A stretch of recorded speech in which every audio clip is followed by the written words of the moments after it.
कि सर आपका जाति क्या है, आप अपना जाति के बारे में जरा बताइए ना कि आप किस जाति के हैं। अच्छा, कुछ बच्चे तो इसमें ऐसे हैं ना जो हमसे मतलब चाहे यूट्यूब पर क्लास हो चाहे यहाँ पर क्लास हो, कहते रहते हैं कि भाई सर आपका जाति क्या है। बहुत सारे बच्चे ऐसे हैं जो हमसे पूछते हैं कि सर आपका जाति क्या है, आप अपना जाति के बारे में जरा बताइए ना कि आप किस जाति के हैं।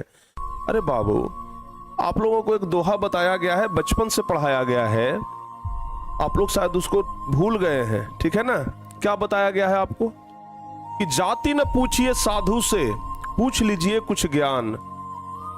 कभी भी गुरु और साधु से ना जाति नहीं पूछना चाहिए, समझ गए।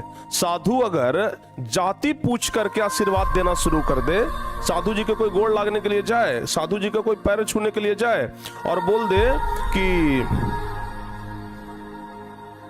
अरे भाई पैर तभी छूना जब अपना जात बता दो, कभी ऐसा होगा कि पैर तभी छूना जब अपना जात बता दो?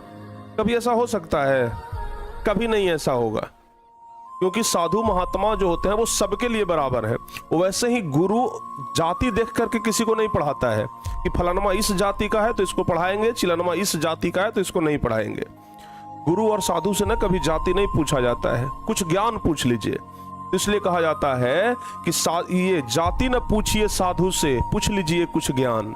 आप लोग दोहा पढ़े होंगे ये चीज, तो इसलिए ना कभी भी जाति मत पूछिए, कुछ ज्ञान पूछिए, ठीक है ना। कुछ पूछिए हमसे जो हम आपको बता सके, समझ गए। गुरु का कभी और साधु का कभी जाति नहीं होता है, ये बात आप लोग ध्यान रखिएगा, ठीक है ना। दाम है, इसके आगे भी एक दोहा है कि दाम है तलवार का, पड़ा रहन दो म्यान। अगर कोई जाता है व्यक्ति बाजार में तलवार खरीदने के लिए तो पूछता है कि तलवार कितने का है। म्यान उसका कितना भी सुंदर क्यों ना हो, म्यान जिसमें तलवार रखाता है वो कितना भी सुंदर क्यों ना हो, उसका दाम नहीं होता है, वो तलवार के साथ फ्री में ही मिलता है, समझ गए ना। वो तलवार के साथ फ्री मिलता है। तो इसलिए ध्यान रखिएगा, जाति न पूछिए साधु से, पूछ लीजिए कुछ ज्ञान। दाम है तलवार का, पड़ा रहन दो म्यान।